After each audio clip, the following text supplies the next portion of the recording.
Hi students, നോക്കൂ, നിങ്ങളുടെ 12th important ആയിട്ടുള്ള ഒരു യൂണിറ്റാണ് ജനറ്റിക്സ് ആൻഡ് എവല്യൂഷൻ എന്ന് പറഞ്ഞ യൂണിറ്റ്.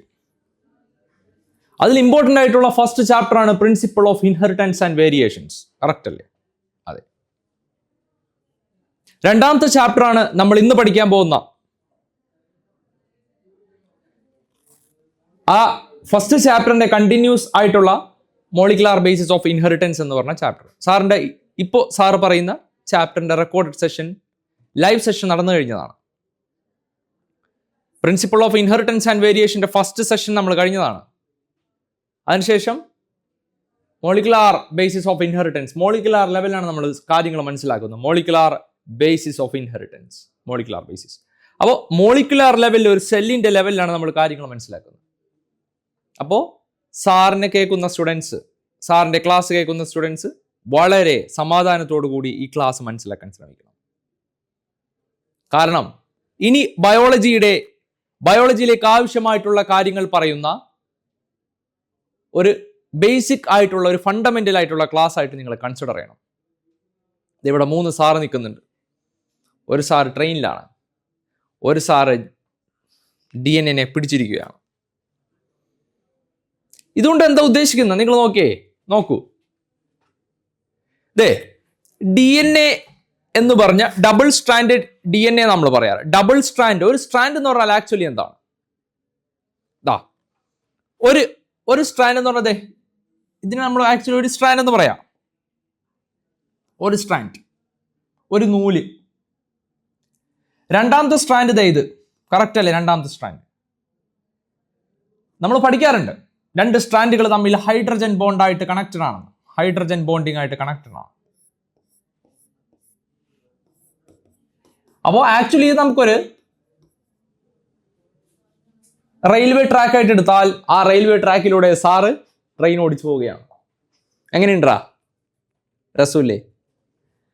അതാണ് സാറ് പറയുന്നത്. അതായത് റെയിൽവേ ട്രാക്കിലൂടെ സാറ് ട്രെയിൻ ഓടിച്ചു പോകുന്നത്. അപ്പോൾ ലാഡർ ഷേപ്ഡ് ആയിട്ടുള്ള സ്ട്രക്ചറുകളായ ഡബിൾ സ്ട്രാൻഡഡ് DNA കുറിച്ചിട്ടാണ്. DNA കുറിച്ച് നമ്മൾ പഠിക്കുന്നു. ബാക്കി ഒരുപാട് കാര്യങ്ങൾ ഈ ചാപ്റ്ററിൽ പഠിക്കുന്നുണ്ട്. അപ്പോൾ സാർ ആക്ച്വലി എന്താണ് നമ്മൾ ഈ ചാപ്റ്ററിൽ പഠിക്കാൻ പോകുന്നത് എന്നുള്ളത് സാറ് ഒരു ടോപ്പിക്കായിട്ട് എഴുതി തരാം. ജസ്റ്റ് ബേസ് എന്താണ് ഈ ചാപ്റ്റർ നമ്മൾ പഠിക്കുന്ന കാര്യങ്ങൾ സാറ് ടോപ്പിക്സ് ആയിട്ട് എഴുതി തരാം. അപ്പോൾ ഈ ചാപ്റ്ററിന്റെ പേരെന്താ? ചാപ്റ്ററിന്റെ പേരാണ് മോളിക്കുലാർ ബേസിസ് ഓഫ് ഇൻഹെറിറ്റൻസ് എന്നാണ്. എന്നെ കേൾക്കുന്ന സ്റ്റുഡൻസ് സമാധാനത്തോടു കൂടി ചാപ്റ്ററിന്റെ പേര് എഴുതിയെടുക്കേണ്ടതാണ്. Molecular basis of inheritance. കൂടിപ്പോയ അരമണിക്കൂർ 40 മിനിറ്റ് അല്ലെ? 40 മിനിറ്റോളം ഈ ചാപ്റ്റർ ഉണ്ടാവുന്നുള്ളൂ. ഏകദേശം 40 മിനിറ്റോളം ചാപ്റ്റർ ഉണ്ടാവും. അപ്പോൾ 40 മിനിറ്റ് സാറിനൊപ്പം സമാധാനത്തോടു കൂടി ഇരിക്കുക. ഓക്കെ, ഇതിൽ പഠിക്കാൻ പോകുന്ന ചാപ്റ്ററുകളുടെ പഠിക്കാൻ പോകുന്ന ടോപ്പിക്കുകൾ എന്താണെന്നാണ് നമ്മൾ നോക്കുന്നത്. ടോപ്പിക്സ് ഏതാ? ഫസ്റ്റ് വൺ നമ്മൾ genetic material, search of genetic material അഥവാ ജനറ്റിക് മെറ്റീരിയൽ എന്താണെന്ന് പഠിക്കാം. എഴുതിയെടുത്തോ നിങ്ങൾ ജനറ്റിക് മെറ്റീരിയൽ എന്താന്ന്. 2 നമ്മൾ ഫസ്റ്റ് ജനറ്റിക് മെറ്റീരിയൽ ആയ, ഫസ്റ്റ് എന്ന് പറഞ്ഞാൽ ഉദ്ദേശിക്കുന്ന ഫസ്റ്റ് പഠിക്കാൻ പോകുന്ന DNA. രണ്ടാമത്തത് നമ്മൾ പഠിക്കാൻ പോകുന്ന RNA കുറിച്ചിട്ടാണ്. പിന്നെ central dogma of molecular biology, first പ്രോസസ്സായ റെപ്ലിക്കേഷൻ എന്താണെന്നൊക്കെ സാർ ഡീറ്റെയിൽ ആയിട്ട് പറഞ്ഞുതരാം. റെപ്ലിക്കേഷൻ സാർ ഇത് ഇങ്ങനെ ഇട്ടാൽ അതിനർത്ഥം ION എന്നാണെന്ന് ഉദ്ദേശിച്ചാൽ മതി.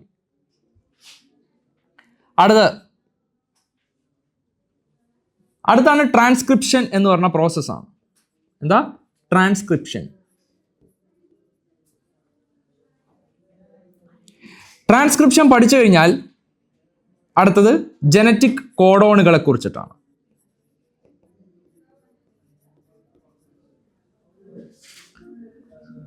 ജനറ്റിക് കോഡോണുകൾ പഠിച്ചു കഴിഞ്ഞാൽ പിന്നെ നമ്മൾ നോക്കുന്നത് ട്രാൻസ്ലേഷനെ കുറിച്ചിട്ടാണ്. അപ്പോ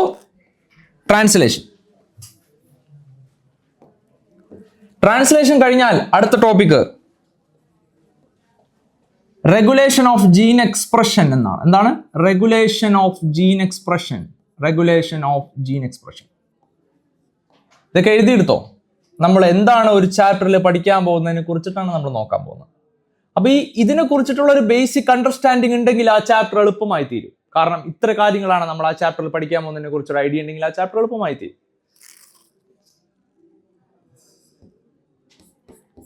അടുത്തതാണ് ഹ്യൂമൻ ജീനോം പ്രൊജക്റ്റിനെ കുറിച്ച് നമ്മൾ പഠിക്കും. Human genome project.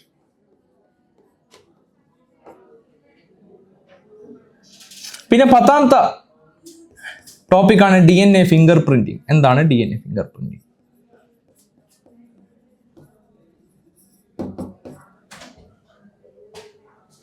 അപ്പോ ഈ ചാപ്റ്ററിന്റെ ഫസ്റ്റ് സെഷൻ ആണിത്.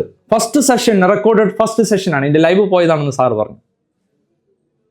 അതിൽ സാറ് ഡീറ്റെയിൽ ആയിട്ട് ഓരോ പ്രോസസ്സുകളും പറയുന്നുണ്ട്. ഏകദേശം ഈ 10 സാർ അത് വളരെ എളുപ്പമാക്കി തരാം. ഈ 10 ടോപ്പിക്സ് കഴിയുന്നതോടുകൂടി നിങ്ങളുടെ ചാപ്റ്റർ കഴിഞ്ഞ് നിങ്ങൾ ഡോക്ടർ ആവാൻ പഠിക്കുന്നുണ്ടെങ്കിൽ, അല്ലെങ്കിൽ ബയോളജി റിലേറ്റഡ് ആയിട്ടുള്ള സബ്ജക്റ്റുകളിൽ എക്സ്പേർട്ട് ആവാൻ പോകുന്നുണ്ടെങ്കിൽ ബേസിക്കായി അണ്ടർസ്റ്റാൻഡ് ചെയ്യേണ്ട, ബേസിക്കായി മനസ്സിലാക്കേണ്ട മോളിക്കുലാർ ബയോളജിയാണ്. മനസ്സിലായോ? ഫസ്റ്റ് നമുക്ക് ജനറ്റിക് മെറ്റീരിയൽ എന്താ നോക്കാം. സാർ ദേ നിങ്ങൾക്കായിട്ട് ഒരുപാട് അല്ലെ ജനറ്റിക് മെറ്റീരിയൽ സാറ് ഫോട്ടോ കാണിച്ചു തന്നതേ കണ്ടോ. സാറ് നമ്മുടെ ജനറ്റിക് മെറ്റീരിയലായ DNA പിടിച്ചു നിൽക്കുക. പറ്റുമോ? ആക്ച്വലി നമുക്ക് സാധിക്കാത്ത കാര്യമാണ് അല്ലെ. വേണി DNA ഇങ്ങനെ കയ്യിൽ ഇങ്ങനെ വെക്കാം, പക്ഷെ ഇങ്ങനെ ഒന്നും പിടിച്ചേക്കാൻ പറ്റില്ല. കാരണം DNA മൈന്യൂട്ട് ആയിട്ടുള്ള ലെവലിലാണ്. നാനോമീറ്ററിലാണ് ആക്ച്വലി അതിന്റെ ലെങ്ത് അളക്കുന്നത്.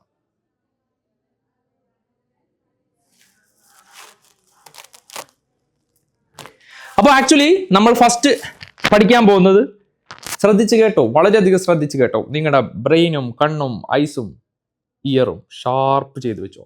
കാരണം നമ്മൾ ഒരു പുതിയ ചാപ്റ്റർ നോക്കാൻ പോവുകയാണ്. അപ്പോൾ അതിൽ ആക്ച്വലി നമ്മൾ ഫസ്റ്റ് പഠിക്കാൻ പോകുന്നത് ജനറ്റിക് മെറ്റീരിയലുകളെ കുറിച്ചിട്ടാണ്. എന്താണ് ഫസ്റ്റ് ടോപ്പിക്? ഫസ്റ്റ് ടോപ്പിക്കാണ് ജനറ്റിക് മെറ്റീരിയലുകൾ. എന്താണ് ജനറ്റിക് മെറ്റീരിയൽസ്? ജനറ്റിക് മെറ്റീരിയൽ നിങ്ങൾ നോക്കേ, മെജോറിറ്റി ഓർഗാനിസങ്ങൾ എടുത്താൽ, ഈ ലോകത്തുള്ള ഓർഗാനിസങ്ങൾ എടുത്താൽ ജനറ്റിക് മെറ്റീരിയൽ ആയിട്ട് ഉപയോഗിക്കുന്നത് ന്യൂക്ലിക് ആസിഡുകളെയാണ്. എന്താണ്? സാർ എഴുതണം പോലെ എഴുതിക്കോ. ജനറ്റിക് മെറ്റീരിയലുകളായിട്ട് കൺസിഡർ ചെയ്യുന്നത് ഏതൊക്കെയാണ്? ആരെയാണ്? ന്യൂക്ലിക് ആസിഡുകളെയാണ്. ഓക്കെ, ന്യൂക്ലിക് ആസിഡുകളെയാണ്. എന്തുകൊണ്ടാണ് ന്യൂക്ലിക് ആസിഡ് എന്ന പേര് വരാൻ കാരണമെന്ന് സാറ് പറഞ്ഞുതരാം. ഓക്കെ, നമുക്ക് 2 തരം ന്യൂക്ലിക് ആസിഡുകളാണ് ഉള്ളത്. എന്താണ്? DNA, RNA ആണ്.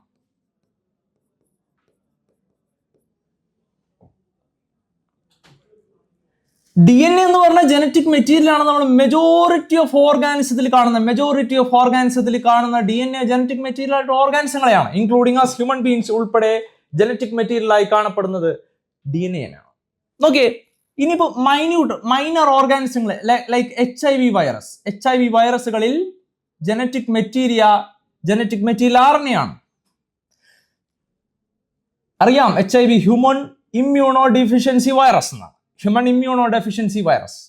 ഇമ്മ്യൂൺ റെസ്പോൺസ് അവിടെ നഷ്ടപ്പെടുന്ന ഒരു HIV ബാധിച്ച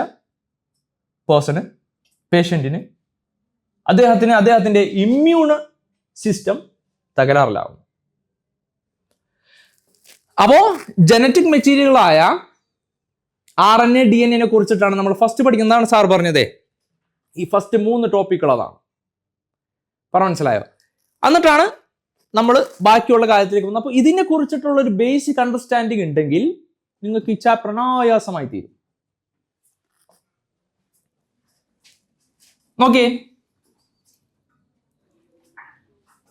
അപ്പോ എന്താണ് ന്യൂക്ലിക് ആസിഡുകൾ എന്നാണ്.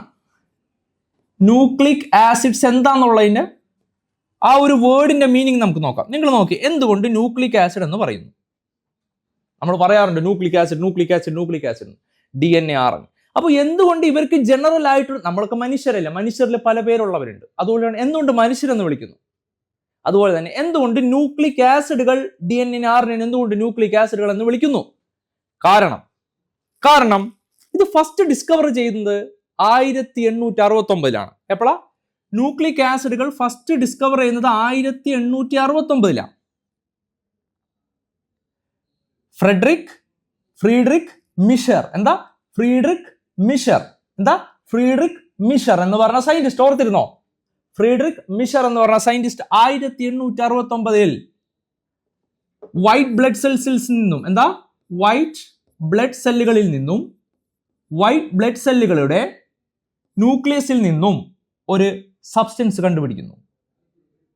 ആ സബ്സ്റ്റൻസിനെ അയാൾ ആദ്യം വിളിക്കുന്നത് എന്താണെന്നറിയോ? ന്യൂക്ലിയീൻ എന്നാണ് വിളിക്കുന്നത്. ന്യൂക്ലിയീൻ.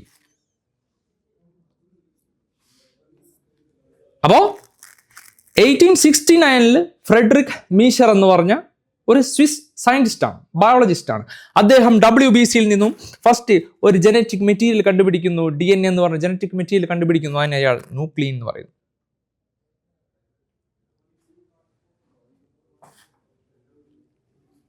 അപ്പോ എന്തുകൊണ്ടാണ് ന്യൂക്ലിക് ആസിഡ് എന്ന പേര് വരാൻ കാരണം എന്ന് പറഞ്ഞു, ന്യൂക്ലിക്കിന്റെ പേര് വരാൻ കാരണം മനസ്സിലായി, കാരണം അത് ന്യൂക്ലിയസിൽ നിന്നാണ്.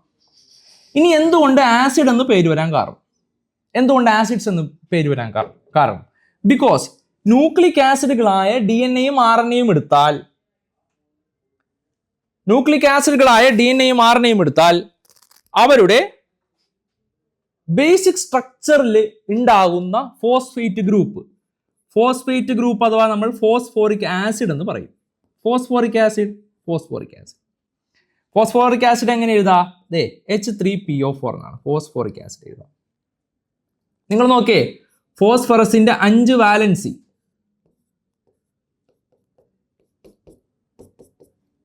കണ്ടോ? ഫോസ്ഫറസിന്റെ 5 വാലൻസി. ഈ 5 വാലൻസി ഒരെണ്ണം ഡബിൾ ബോണ്ടായ ഓക്സിജനും ബാക്കിയെല്ലാം ഓക്സിജനും വെച്ചിട്ടാണ്. ഓക്കെ, ഇത് ബോഡിയിലായിരിക്കുന്ന സമയത്ത്, ബോഡിയുടെ pH-ലായിരിക്കുന്ന സമയത്ത് ഇത് ആക്ച്വലി അയണൈസ്ഡ് കണ്ടീഷനിലാണ്. അയണൈസ്ഡ് കണ്ടീഷൻ എന്ന് പറഞ്ഞാൽ എങ്ങനെയാ? അപ്പൊ എന്താവും? PO3 4- അല്ലെ, സോറി PO4 3- കറക്റ്റ് അല്ലേ? PO4 3-. കാരണം ഈ 3 ഹൈഡ്രജനും അപ്പോൾ അയണൈസ്ഡ് പ്രോട്ടോൺ കണ്ടീഷനിലാണ്. അപ്പോൾ നിങ്ങൾ നോക്കിയേ, ഒരു ഒബ്ജക്റ്റ് അല്ലെങ്കിൽ ഒരു മോളിക്യൂൾ ആസിഡിന്റെ ഒരു ഡെഫിനിഷനാണ് പറയുന്നത്. ഓരോ ഒബ്ജക്റ്റ് അതിന്റെ പ്രോട്ടോണെ റിലീസ് ചെയ്താൽ ആ സാധനം എന്തായിട്ട് മാറും? ആസിഡായിട്ട് മാറും. ശരിയല്ലേ? അത് നമ്മൾ ആസിഡ് എന്ന് വിളിക്കാം. അപ്പോൾ അത് വരുന്ന അതിന്റെ കോൺജുഗേറ്റ് ബേസ് ആയിരിക്കും. ബാക്കി ഉണ്ടാവുന്ന സാധനം എന്താണ്? അതിന്റെ കോൺജുഗേറ്റ് ബേസ് എന്ന് പറയും. ശരിയല്ലേ? നമ്മൾ പഠിച്ചിട്ടുള്ളതാണ്. മനസ്സിലായോ? അസറ്റിക് ആസിഡ് CH3COOH എന്നാണ്. ഓക്കെ, അസറ്റിക് ആസിഡ് എങ്ങനെയാണ് നമ്മൾ എഴുതുക? CH3COOH എന്നാണ്. അത് ആക്ച്വലി അയണൈസ്ഡ് കണ്ടീഷനിലാകുമ്പോൾ എന്താവും? CH3COO- plus proton. അപ്പോ ഇതിനെ നമ്മൾ എന്താ വിളിക്കുക? ആസിഡ്. എന്താ ആസിഡാ? അസറ്റിക് ആസിഡ് എന്ന് പറയും. അപ്പൊ അസറ്റിക് ആസിഡിന്റെ ഈ പ്രോട്ടോൺ, ഈ ഹൈഡ്രജൻ റിലീസ് ചെയ്ത് കഴിയുമ്പോൾ അതൊരു പ്രോട്ടോൺ ആയി. പ്രോട്ടോൺ എന്ന് പറഞ്ഞാൽ കാരണം അതിന് ഇലക്ട്രോൺ ഇല്ല, പ്രോട്ടോൺ മാത്രമേ ഉള്ളൂ ന്യൂക്ലിയസിൽ, ന്യൂട്രോൺ. അപ്പോൾ ബാക്കി വരുന്ന ഈ സാധനത്തെ അതിന്റെ കോൺജുഗേറ്റ് ബേസ് ആണ്. ആ കോൺജുഗേറ്റ് ബേസിന് എന്ത് പറയും? അസറ്റേറ്റ് എന്ന് പറയും. ശരിയല്ലേ? അസറ്റേറ്റ് എന്നാ പറയാ. കാരണം അയണൈസ്ഡ് കണ്ടീഷനിൽ അസറ്റിക് ആസിഡ് അസറ്റേറ്റ് ആയിട്ട് മാറും. അസറ്റേറ്റ് എന്നാ പിന്നെ വിളിക്കേണ്ടത് അതിന്. അപ്പോൾ ഈ സാധനം ആസിഡാണ്. അപ്പോൾ അതുകൊണ്ട് തന്നെയാണ് ഫോസ്ഫോറിക് ആസിഡിനെ സംബന്ധിച്ചിടത്തോളം ഫോസ്ഫോറിക് ആസിഡ് ബോഡിയുടെ pH കണ്ടീഷനിൽ അത് അയണൈസ്ഡ് കണ്ടീഷനിലാണ്. അതായത് അതിന് പ്രോട്ടോൺ റിലീസ് ചെയ്യാതെ അസിഡിക് സ്വഭാവം കാണിക്കും. അതുകൊണ്ട് അതിന് ന്യൂക്ലിക് ആസിഡ് എന്ന് പറയും. Nucleic acid. പക്ഷേ നിങ്ങൾ ആലോചിച്ച് നോക്കിയേ, വർഷങ്ങൾക്ക് ശേഷം മനസ്സിലായി ന്യൂക്ലിയസിൽ നിന്നും, ന്യൂക്ലിയസിന്റെ പുറത്തു നിന്നും, outside nucleus we can also derive the genetic material. Genetic material can be found outside the nucleus also. ഏതുപോലെ? എക്സാമ്പിൾ പറഞ്ഞാൽ മൈറ്റോകോൺട്രിയയിൽ ഉണ്ട്, അതുപോലെ തന്നെ ക്ലോറോപ്ലാസ്റ്റിലുണ്ട്. പ്ലാന്റ്സിന്റെ കേസിൽ ജനറ്റിക് മെറ്റീരിയലാണ്. അപ്പോ എന്തുകൊണ്ടാണ് ഇനി ന്യൂക്ലിക് ആസിഡുകൾ എന്ന് പേര് വരാൻ കാരണമെന്ന് ചോദിച്ചാൽ കൃത്യമായി അറിയണം. ഓക്കെ,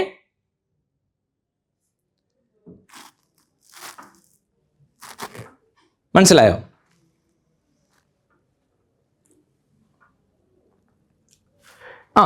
അപ്പോൾ ഏകദേശം ഫസ്റ്റ് കാര്യങ്ങൾ നിങ്ങൾക്ക് മനസ്സിലായെന്ന് വിചാരിക്കുന്നു. ഇനി നമുക്ക് ഇൻഡിവിജ്വൽ ആയിട്ട് നോക്കാം. നോക്കിയേ, നമ്മൾ പറയാറുള്ള കേസാണ് ന്യൂക്ലിക് ആസിഡുകൾ DNA RNA ആണെന്ന്. അവർ ആക്ച്വലി എന്താണ്? DNA ആയാലും അല്ലെങ്കിൽ RNA ആയാലും അവരെന്താണ് ആക്ച്വലി? അവർ നമ്മൾ പറയാറുണ്ട് they are polymers of nucleotide എന്ന്. ഞാൻ തൽക്കാലം ന്യൂക്ലിയോടൈഡിന് ഇങ്ങനെ എഴുതാം. They are polymers of nucleotide. അപ്പൊ ആക്ച്വലി എന്താണ് ന്യൂക്ലിയോടൈഡ് എന്ന് ചോദ്യം വരും. ന്യൂക്ലിയോടൈഡ് നിങ്ങൾക്ക് ഓർക്കാനായിട്ട് ഞാൻ ജസ്റ്റ് ഇങ്ങനെ എഴുതുള്ളൂ, കാരണം എനിക്ക് ഒരുപാട് എഴുതാൻ സമയം പോകും, അതുകൊണ്ടാണ് ന്യൂക്ലിയോടൈഡ്.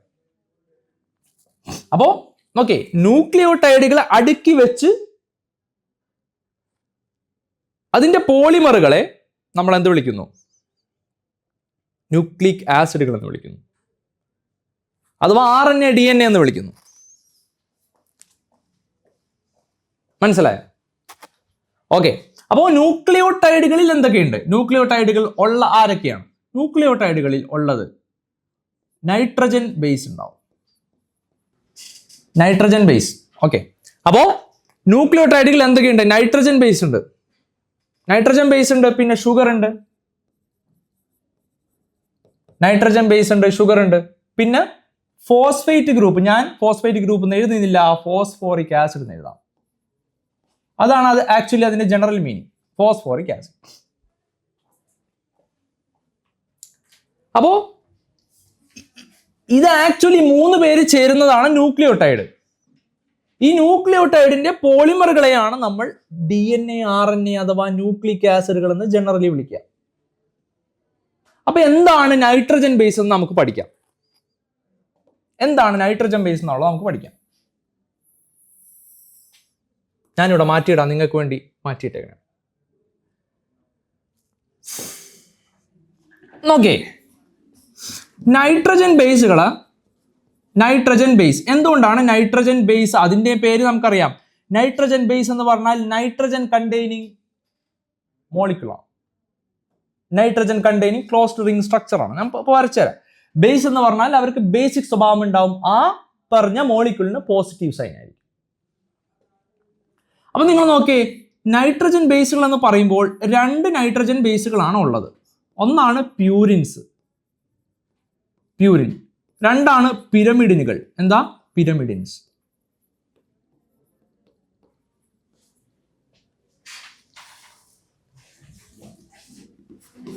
പ്യൂരിനുകൾ ഏതൊക്കെയാ?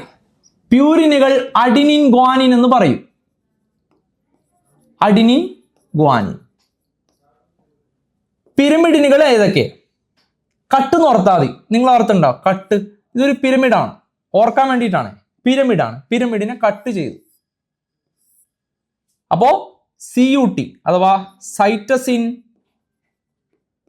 Uracil and thymine.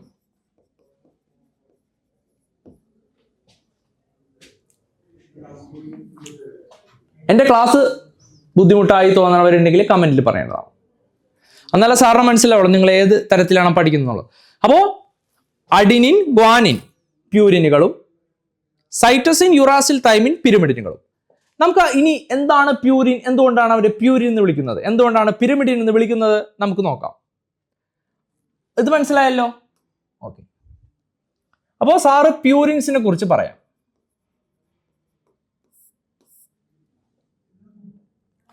Okay, പ്യൂരിൻസിന്റെ general സ്ട്രക്ചറുകൾ ഇങ്ങനെയാണ്.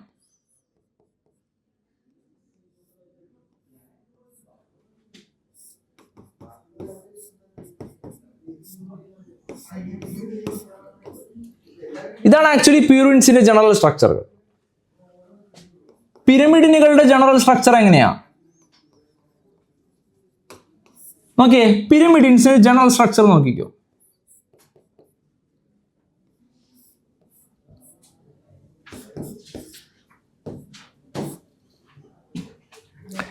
അതാണ് ആക്ച്വലി പിരമിഡിനുകളുടെ ജനറൽ സ്ട്രക്ചർ. നിങ്ങൾ ആലോചിച്ചിട്ടുണ്ടോ? അതെ, പിരമിഡിൻ വലിയ പേരാണ്, ചെറിയ സ്ട്രക്ചർ. പ്യൂരിൻ ചെറിയ പേരാണ്, വലിയ സ്ട്രക്ചർ. 2 റിങ്ങുകളുള്ള സ്ട്രക്ചറാണ്. അപ്പോ പ്യൂരിൻസ് ആരൊക്കെ ഉണ്ടെന്ന സാറ് പറഞ്ഞത്? Adenine, guanine. പിരമിഡിൻസ് എങ്ങനെയുണ്ട്? കട്ടെന്ന് ഓർത്താൽ മതി. സൈറ്റസിൻ, യുറാസിൽ, തൈമിൻ. സാർ ഓരോന്നിന്റെ സ്ട്രക്ചറുകൾ വരച്ചുതരാം. വളരെ നിങ്ങൾക്ക് കണ്ടിരുന്നാൽ മതി, കേട്ടിരുന്നാൽ മതി, നിങ്ങൾക്ക് വരക്കാനൊന്നും ആവശ്യമില്ല, എന്നാലും മനസ്സിലാക്കാൻ വേണ്ടിയിട്ടാണ്. നോക്കേ, ഫസ്റ്റ് പ്യൂരിൻ ആണ് അഡിനിൻ. ഓരോണ്ണത്തിന് വരച്ചുതരാം. ഇത് ആക്ച്വലി ഇമ്പോർട്ടൻ്റ് ആണോ എന്ന് വെച്ചാൽ മനസ്സിലാക്കാൻ ഇമ്പോർട്ടൻ്റ് ആണ്. ഇമ്പോർട്ടൻ്റ് ഇതിപ്പോ വരക്കാൻ ഇമ്പോർട്ടൻ്റ് അല്ല, പക്ഷെ മനസ്സിലാക്കാൻ ഇമ്പോർട്ടൻ്റ് ആണ്. അതുകൊണ്ട് ഇത് സ്കിപ്പ് ചെയ്ത് കളയാം. അടുത്ത ടോപ്പിക് വരെ നിങ്ങൾക്ക് ഇത് സ്കിപ്പ് ചെയ്യാം.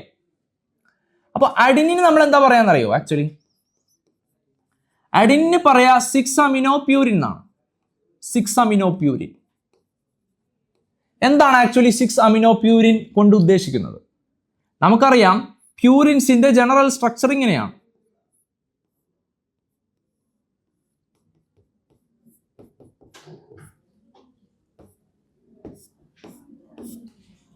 Six position. നമുക്ക് നമ്പറിങ് പഠിക്കണം. നമ്പറിങ് എങ്ങനെയാ? ഇതിന്റെ നമ്പറിങ് 1 2 3 4 5 1 2 3 4 5 6 7 8 9. അപ്പൊ എങ്ങനെ? 1 2 3 4 5 6 7 8 9. ഇനി പിരമിഡ് നിങ്ങൾ എങ്ങനെയാ? ഓക്കെ, ഇത് എങ്ങനെയാ സാറ് പറഞ്ഞത്? ഇത് ആന്റി ക്ലോക്ക് വൈസ് ആണ്. ഇതെങ്ങനെയായിരിക്കും? ക്ലോക്ക് വൈസ് ഡയറക്ഷനിലായിരിക്കും. 1 2 3 4 5 6. അപ്പോ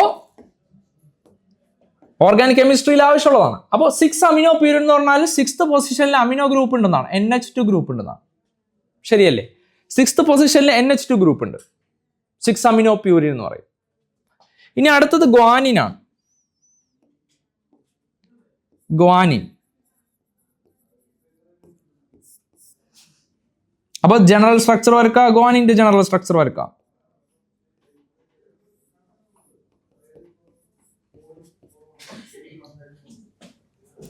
ഗ്വാനിന്റെ ജനറൽ സ്ട്രക്ചറിൽ ഈ അമിനോനെ ഇവിടെ എടുത്തിടാം. എന്നിട്ട് ഇവിടെ കീറ്റോ ഗ്രൂപ്പ് കൊടുക്കാം. കീറ്റോ എന്താണെന്ന് അറിയാലോ, ഇവിടെ ഡബിൾ ബോണ്ടോ.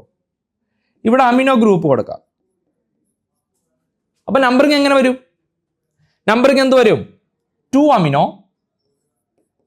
Amino 6 oxo purine. എന്താ? 2 അമിനോ 6 ഓക്സോ പ്യൂരിൻ. 2nd പൊസിഷനിൽ അമിനോ ഗ്രൂപ്പും 6th പൊസിഷനിൽ ഓക്സോ വന്നാൽ 2 അമിനോ 6 ഓക്സോ പ്യൂരിൻ.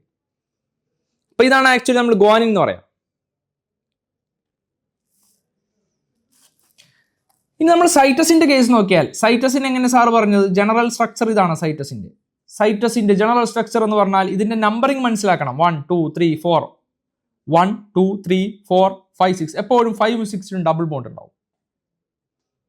പിന്നെ 2nd പൊസിഷനിൽ കീറ്റോ ഉണ്ടാവും. സൈറ്റസിൻ എന്ന് പറഞ്ഞാൽ ആക്ച്വലി ഇതാ,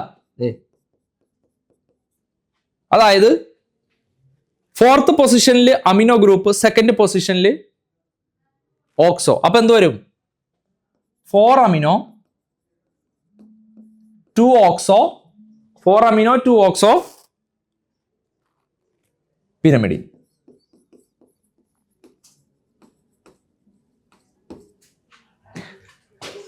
ഫോർ അമിനോ 2 ഓക്സോ പിരമിഡിൻ, അഥവാ അതിന് നമ്മൾ സൈറ്റസിൻ എന്ന് പറയും. ഇനി അടുത്ത കട്ട് എന്ന് പറഞ്ഞാൽ യുറാസിലാണ്. യുറാസിലാകുമ്പോൾ ഈ അമിനോ ഗ്രൂപ്പ് മാറി അവിടെ കീറ്റോ ആവും. അപ്പൊ എന്താ? 2,4 ഡയോക്സോ അല്ലെങ്കിൽ 2,4 ഡൈകീറ്റോ പിരമിഡിൻ എന്ന് പറയും. സാർ വരച്ചു തരാം. അപ്പൊ എങ്ങനെ വരും?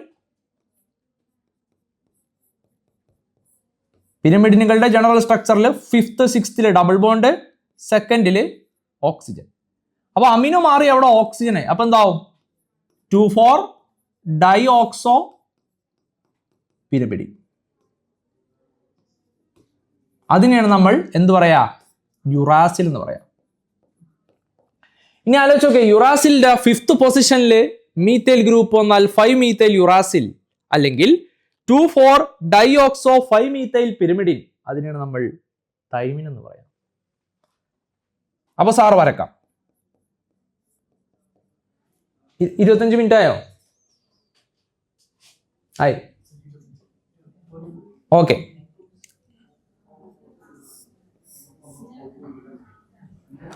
അപ്പോ ഡബിൾ ബോണ്ടോ ഇവിടെ മീത്തേൽ ഗ്രൂപ്പ് വരും. കറക്റ്റ് അല്ലേ? അപ്പൊ ഈ കാർബൺ എന്താ? ഈ കാർബണിന്റെ വാലൻസി 1 2 3 4 കുഴപ്പമില്ല, ഈ കാർബണിന്റെ വാലൻസിയും കുഴപ്പമില്ല. അപ്പോ ദേ നോക്കേ, ഇപ്പൊ ശരിക്കും ഇതിന്റെ പേരെന്ത് വരും? 2,4-ഡൈഓക്സോ 5-മീഥൈൽ ABCD അല്ലെ. അപ്പോ ഇങ്ങനെ വരും 5-മീഥൈൽ 2,4-ഡൈഓക്സോ പിരിമിഡിൻ. അഥവാ എന്ത് പറഞ്ഞാൽ മതി? ഓർ എന്ത് പറഞ്ഞാൽ മതി? 5-മീഥൈൽ യുറാസിൽ. അതിനെന്ത് പറയും? അതിനെ തൈമിൻ എന്ന് പറയും.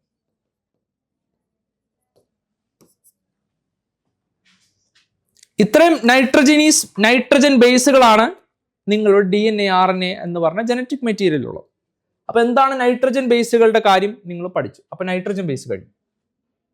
ഇനി അടുത്ത ഷുഗറുകളെ കുറിച്ചിട്ടാണ്. ഇപ്പൊ സാറ് പറഞ്ഞത് ആക്ച്വലി ഇമ്പോർട്ടന്റ് ആണോ എന്ന് വെച്ചാൽ ഇമ്പോർട്ടന്റ് ആണ്, പക്ഷെ നിങ്ങൾക്ക് ആവശ്യമില്ലെങ്കിൽ സ്കിപ്പ് ചെയ്ത് കളയാം. എന്നാലും ബേസിക് അണ്ടർസ്റ്റാൻഡിങ്ങിന് വേണ്ടിയിട്ടാണ്. ഇനി അടുത്തത് ഏതാ? ഷുഗറുകളാണ്. ഷുഗർ DNA RNA വരുന്ന ഷുഗറാണ്. ഓക്കെ, DNA ആയാലും RNA ആയാലും അവരുടെ ന്യൂക്ലിയോടൈഡുകളുള്ള ഷുഗർ ആക്ച്വലി പെൻഡോസ് ഷുഗർ ആണ്. പെൻഡോസ് എന്ന് പറഞ്ഞാൽ എന്താണ്? പെൻഡോസ് എന്ന് പറഞ്ഞാൽ ആക്ച്വലി അതൊരു ആൽഡോ ഷുഗർ ആണ്. ആൽഡോസ് ആണ്, അഥവാ ആൽഡിഹൈഡ് ഗ്രൂപ്പ് ആണ്. കറക്റ്റ് അല്ലേ? ഇതിന്റെ ഐസോമറിക് ഫോം ആണ് കീറ്റോ ആൽഡോ അല്ലെ. കീറ്റോ ആൽഡോ ഐസോമറിസം നമ്മൾ പറയാനുള്ളത്. അപ്പോ പെൻഡോസ് ഷുഗർ വരച്ചേ 1 2 3 4 5. ആൽഡിഹൈഡ് ആയതുകൊണ്ട് CHO, OH, CH2OH. ഓക്കെ, ഇത് actually pentose form of sugar ആണ്. അതിൽ ആൽഡോസ് ആണ്. അപ്പോ ആക്ച്വലി ഇതിന്റെ റിംഗ് സ്ട്രക്ചർ ആവുമ്പോൾ നോക്കി, റിംഗ് സ്ട്രക്ചർ വരുമ്പോൾ അത് ആക്ച്വലി അതിനെ റൈബോസ് ഷുഗർ എന്ന് വിളിക്കും. റൈബോസ് ഷുഗർ ആണ് ആക്ച്വലി അത്. അപ്പൊ നിങ്ങൾ നോക്കിയേ, ഇതില് OH,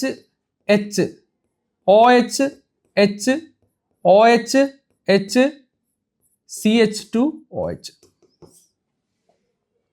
അപ്പൊ നിങ്ങൾ ചിന്തിക്കാം, സാറേ ആക്ച്വലി OH അടിയിലേക്ക് അല്ലേ വരേണ്ടതെന്ന് ചോദിക്കുമ്പോൾ അടിയിലേക്കാണ്, പക്ഷെ ഇത് ബീറ്റ ആനോമർ ഫോം ആണ്. എന്താണ്? Beta anomeric form. നിങ്ങൾ പഠിച്ചിട്ടുള്ളതാണ്, അറിയേണ്ട കേസാണ്. ബീറ്റ ആനോമറിക് ഫോം ആണ്. എന്തുകൊണ്ട് ആനോമേഴ്സ് എന്ന് വിളിക്കുന്നു? നിങ്ങൾ നോക്കിയേ, ഒരു സ്ട്രെയിറ്റ് ആയിട്ടുള്ള ചെയിൻ ക്ലോസ്ഡ് ചെയിൻ ആകുന്ന സമയത്ത് വരുന്ന കൈറാൽ സെന്റർ എന്താ?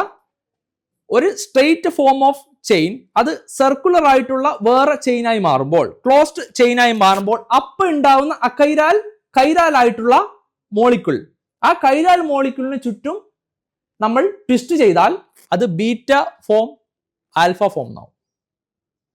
അപ്പോൾ ഇതെന്താ? DNA-യിലും RNA-യിലും ഉള്ളത് ബീറ്റ ആനോമറിക് ഫോമുകളാണ്. അപ്പോൾ ബീറ്റ ആനോമറിക് ഫോമുകളാണ്. അപ്പോൾ നമ്മൾ സാധാരണ പറയാറുണ്ട് ഡിയോക്സി റൈബോ ന്യൂക്ലിക് ആസിഡ്, അല്ലെ DNA RNA എന്ന് പറയാറുണ്ട്. നിങ്ങൾ ആലോചിച്ചു, നിങ്ങൾ എപ്പോഴും ചിന്തിച്ചിട്ടുണ്ടോ DNA-യും RNA-യും തമ്മിലുള്ള വ്യത്യാസം എന്താണെന്ന് നിങ്ങൾ ചിന്തിച്ചിട്ടുണ്ടോ?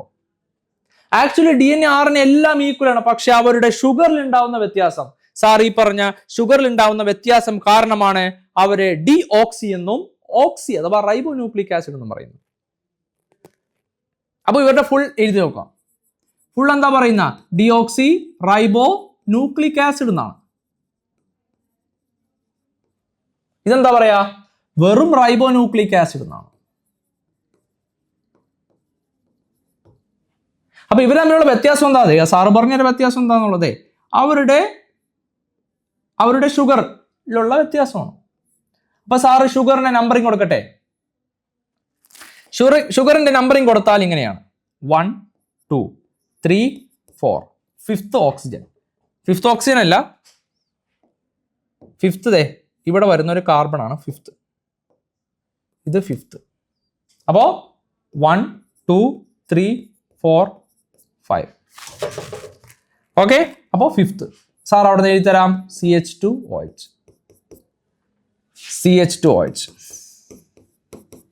ഇതെങ്ങനെ വരും? OH H. ഇത് ബീറ്റ ഫോം ആണ്, അതുകൊണ്ടാണ് സാർ OH മുകളിലേക്ക് എഴുതിയത്. OH H. ഇവിടെ എന്ത് വരും? OH H.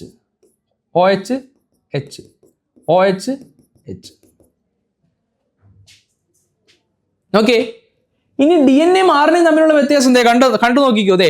ഡിഓക്സി റൈബോ ന്യൂക്ലിക് ആസിഡ് എന്നാണ്. അപ്പോൾ ആക്ച്വലി ഈ ഓക്സിജൻ ഇല്ല DNA. അതായത് 2' ഓക്സിജൻ ഇസ് ആബ്സെന്റ് എന്നാണ്. എവിടെയാ? DNA. ഇനി ഇതിന്റെ കേസിലോ 2' ഓക്സിജൻ പ്രസന്റ് ആണ്. അതുകൊണ്ടാണ് അവരുടെ പേരുകൾ തമ്മിൽ വ്യത്യാസം വന്നത്. കറക്റ്റ് അല്ലേ? ഡിഓക്സി റൈബോ ന്യൂക്ലിക് ആസിഡ് 2' OH ഇല്ല, ഓക്സിജൻ ഇല്ല. എന്തുകൊണ്ട് നമ്മൾ 2', 3' എന്ന് പറയുന്നത് പിന്നീട് സാർ പറഞ്ഞുതരാം. കാരണം ഓൾറെഡി നമ്മുടെ നൈട്രജൻ ബേസിൽ നമ്മൾ 1, 2, 3, 4 പറയുന്നുണ്ട്. അപ്പോൾ അവിടെ 1, 2, 3, 4 പറയുന്നു, ഇവിടെ 1, 2, 3, 4 പറഞ്ഞാൽ നമുക്ക് കൺഫ്യൂഷൻ ആവും ഏത് 1 ആണ് ഏത് 2 ആണ് ഉദ്ദേശിക്കുന്നത്. അതുകൊണ്ട് നമ്മൾ 2' എന്നിട്ടു. നിങ്ങൾ കേട്ടിട്ടുണ്ടാവും 5' to 3' DNA എന്ന് പറഞ്ഞു കേട്ടിട്ടില്ലേ? അത് ആക്ച്വലി ഈ 5' ആണ്. ഈ 5' ആണ്. 3' ഇവിടെയാണ്.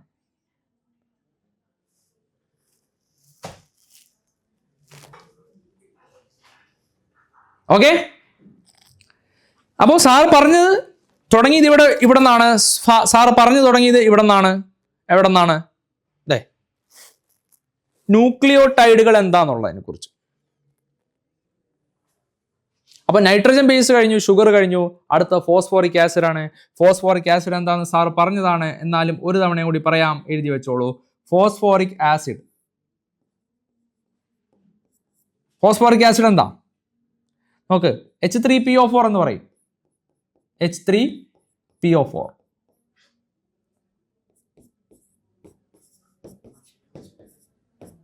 ഇതിനാണ് ഫോസ്ഫോറിക് ആസിഡ് എന്ന് പറയാം. ബോഡിയിൽ അത് അയണൈസ്ഡ് കണ്ടീഷനിലായിരിക്കും, പ്രോട്ടോണുകളെ ഷെയർ ചെയ്യാം, 3H+ ഷെയർ ചെയ്യാം. അപ്പോൾ ആ സമയത്ത് ഇതൊരു ആസിഡിക് സ്വഭാവം കാണിക്കും. അതുകൊണ്ട് ഫോസ്ഫോറിക് ആസിഡ്. അപ്പൊ ഇതുവരെ ക്ലിയർ ആയോടാ? ആക്ച്വലി നിങ്ങൾക്ക് മനസ്സിലാക്കാൻ വേണ്ടിയിട്ടാണ് സാർ ഇത്രയും പറഞ്ഞത്. ഇനി അങ്ങോട്ട് പോകുമ്പോൾ ഇത്രയും മനസ്സിലാക്കേണ്ട ആവശ്യമില്ല. പക്ഷേ നമ്മൾ ബേസിക് ആയിട്ട് പഠിക്കുന്നത് കൊണ്ടാണ് സാറ് നിങ്ങൾക്ക് ഇത് പറഞ്ഞു തന്നത്. ഇനി മറക്കരുത്, ഒരാൾ ചോദിക്കുമ്പോൾ ഡീറ്റെയിൽ ആയിട്ട് കാര്യങ്ങൾ അറിഞ്ഞിരിക്കണം. അപ്പോ സാറ് പറഞ്ഞെന്താ? ഒരു ന്യൂക്ലിയോടൈഡ് എന്ന് പറയുമ്പോൾ എന്താ? ഒരു ന്യൂക്ലിയോടൈഡ് എന്ന് പറയുമ്പോൾ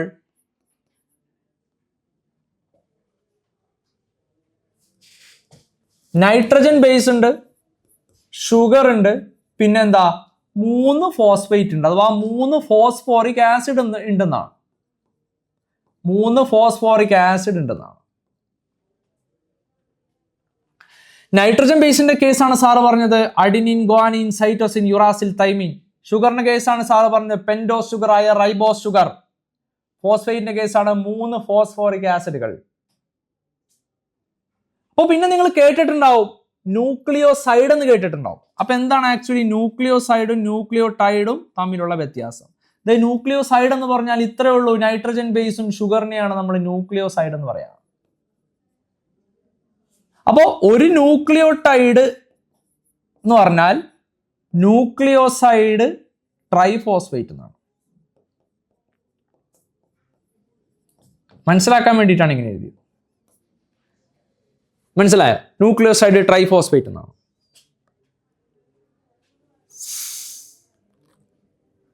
അപ്പോ നോക്കിയേ, അഡിനിൻ ശ്രദ്ധിക്കാം. അഡിനിൻ DNA-യിലുണ്ട്, അത് പിന്നെ പറയാം, അല്ലെങ്കിൽ നിങ്ങൾ കൺഫ്യൂഷൻ ആവും. ഓക്കെ, അപ്പൊ ഇത്രയും പറഞ്ഞാൽ മനസ്സിലായോ? അത് പറയാം. അപ്പൊ ഇത്രയും സാറ് പറഞ്ഞത് വേഗം ഓടിച്ചാണ് വിട്ടത്.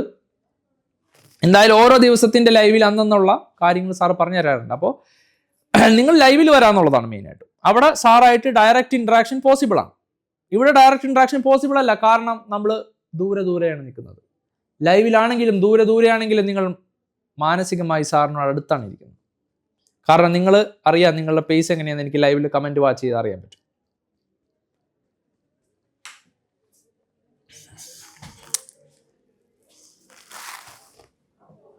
ഇത് ക്ലിയർ ആയി എന്ന് വിചാരിക്കുന്നു. ഇനി സാറൊന്നും പറയാനില്ല, ആക്ച്വലി നോക്കട്ടെ. ഒരു കാര്യം വിട്ടുപോയി, നോക്കിയപ്പോഴാണ് മനസ്സിലായത്. അപ്പോ നോക്കിയേ, നമ്മള് DNA ആണെങ്കിലും നമുക്ക് എന്തിലും ഒരു അളവ് വേണ്ടടാ. ഓക്കെ, ഒരാൾ പറയണേണ്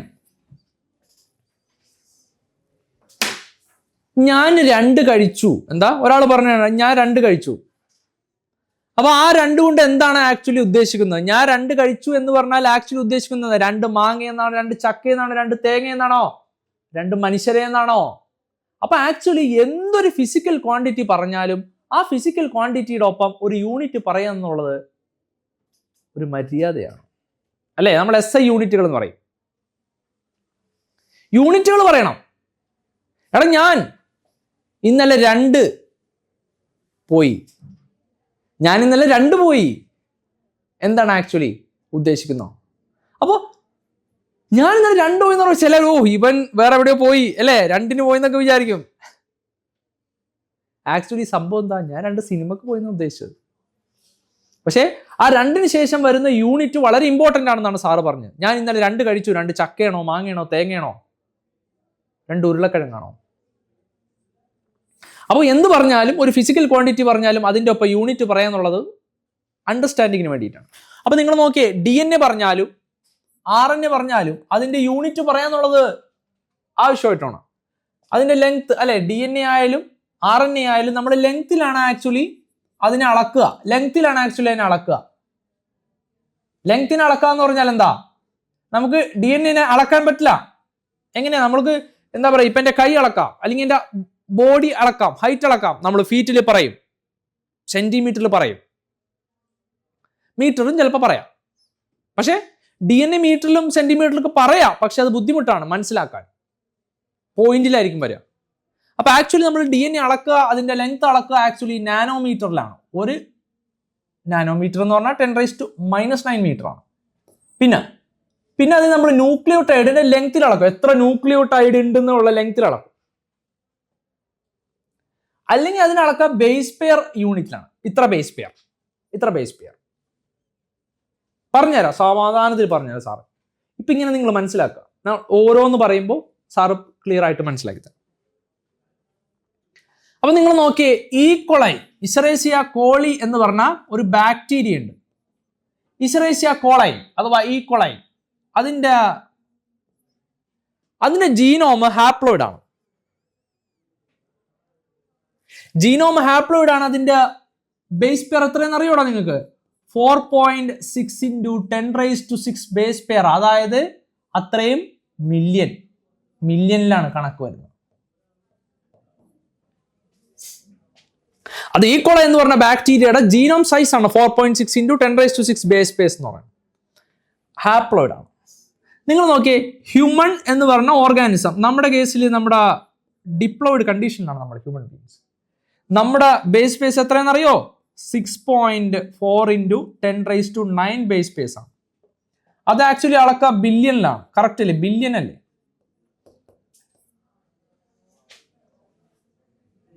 ആക്ച്വലി ഇതിന്റെ കണക്ക് വരുന്നത് ഇങ്ങനെയാണ്. നമ്മുടെ ഹാപ്ലോയിഡ് ആണ് എടുക്കുന്നത് 10⁻⁹. ഹാപ്ലോയിഡ് കണ്ടീഷൻ ഒരു സെറ്റ് ഓഫ് DNA എടുക്കുന്നത് 3.3. 2 സെറ്റ് എടുക്കുമ്പോൾ 6.6 അല്ല × 2 കൊടുത്താൽ മതി ബേസ് പേഴ്സ്. പക്ഷെ സാറ് നിങ്ങൾക്ക് ഓർത്തിരിക്കാൻ വേണ്ടിയിട്ടാണ് ബാക്ടീരിയയുടെ ഓപ്പോസിറ്റ് ആയിട്ട് എടുത്തത്. നിങ്ങൾക്ക് ഓർത്തിരിക്കാൻ വേണ്ടിയിട്ട് മാത്രം, ഓർത്തിരിക്കാൻ. ആക്ച്വലി ഇതാണ് ആക്ച്വൽ കണക്ക്. പക്ഷേ വലിയ വ്യത്യാസം ഉണ്ടെങ്കിലും നമുക്ക് ഓർത്തിരിക്കാം. അപ്പോൾ ഈ 2 ബേസിക് ആയിട്ടുള്ള കാര്യങ്ങൾ ഓർത്തിരിക്കാം. DNAയുടെ ലെങ്ത് ആണ്, ജീൻ്റെ ലെങ്ത് ആണ്. ഓക്കെ, ഇനിയിപ്പോൾ ആക്ച്വലി നമുക്കത് പറയാനുള്ളത്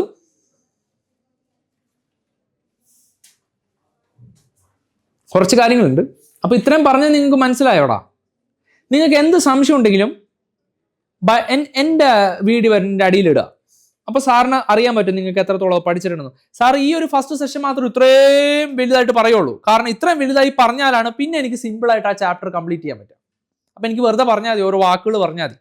നിങ്ങൾ പഠിച്ചിട്ടുണ്ടെങ്കിൽ അത് നിങ്ങൾക്ക് സാർ 2ാമത്തെ ക്ലാസ്സിൽ പറയുമ്പോൾ അത് നിങ്ങൾക്ക് എളുപ്പമായി തീരണം. അതിനു വേണ്ടിയിട്ടാണ് ഇത്രയും കുറച്ച് നീട്ടി ഡീപ്പായിട്ട് കാര്യങ്ങൾ സാറ് പറഞ്ഞു തന്നെ. ഓക്കെ, അപ്പോൾ ഇത്രയും കാര്യങ്ങൾ പറഞ്ഞ് സാർ ഇവിടെ അവസാനിപ്പിക്കുകയാണ്. ഇനിയും നമുക്ക് ഒരുപാട് കാര്യങ്ങൾ പറയാനുണ്ട്. സാർ ഇന്ന് പറഞ്ഞ കാര്യങ്ങൾ ഇതൊക്കെ സാറ് കരുതിയതാണ് നിങ്ങൾക്ക് വേണ്ടിയിട്ട് പറയാനായിട്ട്. ആക്ച്വലി പിന്നീട് ഒരു സെഷൻ, അടുത്ത സെഷനിൽ നമുക്ക് നോക്കാം. കാരണം ഇത് ഒരുപാട് സാർ പറഞ്ഞു ഇന്നത്തെ കേസ്. അപ്പൊ ഇന്ന് പറഞ്ഞ കേസുകൾ ഇതാണ്. ഇന്ന് പറഞ്ഞ കേസുകൾ ഇതാണ്. ടോപ്പിക് പറഞ്ഞു, ജനറ്റിക് മെറ്റീരിയലിനെ കുറിച്ച് പറഞ്ഞു, ന്യൂക്ലിക് ആസിഡ്, DNA, RNA പറഞ്ഞു. ന്യൂക്ലിക് ആസിഡ് എന്താണെന്ന് പറഞ്ഞു, ആരാണ് കണ്ടുപിടിച്ചത് അല്ലെ, എന്താണെന്ന് പറഞ്ഞു. അതിനുശേഷം ആസ്റ്റിക് ആസിഡിന്റെ കേസ്. പിന്നെന്താ, ഒരു ന്യൂക്ലിയോടൈഡിൽ എന്തൊക്കെ ഉണ്ടാവും നമ്മൾ പറഞ്ഞു. പ്യൂരിൻസ്, പിരിമിഡിൻസുകളായ നൈട്രജൻ ബേസുകൾ ഉണ്ടെന്ന് പറഞ്ഞു അല്ലെ. അതിനുശേഷം എന്താണ് നൈട്രജൻ ബേസ് എന്ന് നോക്കി. ഇതാണ് നൈട്രജൻ ബേസുകൾ, അഡിനിൻ, ക്വാനിൻ എന്ന് പറഞ്ഞ 2 നൈട്രജൻ ബേസുകൾ. അതിനുശേഷം പിരമിഡിനുകൾ എന്ന അടുത്ത 3 നൈട്രജൻ ബേസുകളായ സൈറ്റസിൻ, യുറാസിൽ, തൈമിൻ. യുറാസിൽ തൈമിന്റെ സ്ട്രക്ചറുകളാണ്. അതിനുശേഷം എന്താണ്, ഏത് ഷുഗർ ആണ് ആക്ച്വലി എടുക്കുന്ന ഷുഗർ ഏതാണുള്ളത്. DNA, RNA തമ്മിലുള്ള വ്യത്യാസം ഷുഗറുകളിലാണ് വരുന്നത്. ബാക്കി അവരുടെ ബാക്ക് ബോണുകൾ ഈക്വൽ ആണ്. പിന്നെ ന്യൂക്ലിയോടൈഡ്, ന്യൂക്ലിയോസൈഡ് എന്താണെന്നുള്ളത്, നമ്മൾ അഡിനോസിൻ, സൈറ്റോസിൻ എന്താണെന്നൊക്കെ നമ്മൾ പറയും അടുത്ത സെഷൻ. ന്യൂക്ലിയോസൈഡ് ട്രൈഫോസ്ഫേറ്റ് ആണ് ഒരു ന്യൂക്ലിയോടൈഡ്. ഓക്കെ, അതായത് NMP-കളായിട്ടായിരിക്കും. നമ്മൾ ATP എന്ന് പറയൂലേ, അഡിനോസിൻ ട്രൈഫോസ്ഫേറ്റ്. അതൊരു energy currency of the cell എന്ന് പറയും ATP. അതായത് ഈ നൈട്രജൻ ബേസിന് വരെ അഡിനിൻ ആയിരിക്കും വരാം. Adenine, sugar, 3 phosphate. അപ്പോൾ ATP, അഡിനോസിൻ ട്രൈഫോസ്ഫേറ്റ്. പിന്നീട് DNA-യുടെ ലെങ്ത് 4.6 × 10⁻⁶ ബേസ് പേസ് ആണ് ആക്ച്വലി ഈക്വലായാലും 6.4 × 10⁹ ബേസ് പേസ് ആണ് ആക്ച്വലി ഹ്യൂമൻസിലുള്ളത്. അപ്പൊ ആക്ച്വലി ഇത്രയേ ഉള്ളൂ, ഈ ഒരു സെഷനിൽ ഇത്രയേ ഉള്ളൂ. അപ്പോൾ എൻ്റെ സ്റ്റുഡൻസ് എന്ത് ചെയ്യുക, ജസ്റ്റ് ഇതൊന്നും പഠിക്കണം എന്ന് സാറ് പറയില്ല. എന്തായാലും ബേസിക് ആയിട്ടുള്ള ഫസ്റ്റ് സെഷൻ എന്ന നിലക്ക് സാറ് പറഞ്ഞെന്നുള്ളൂ. അപ്പോൾ നിങ്ങൾ എത്ര നിങ്ങൾ നോക്കിയാൽ ഇതിനെക്കുറിച്ചിട്ടൊരു അണ്ടർസ്റ്റാൻഡിങ് ഉണ്ടാവും, എന്താണ് സാർ പറയുന്നതിനെ കുറിച്ചൊരു ബോധം ഉണ്ടാവും. സാർ അവസാനിപ്പിക്കുകയാണ് മക്കളെ, അടുത്ത സെഷനിൽ കാണാം. Okay, by.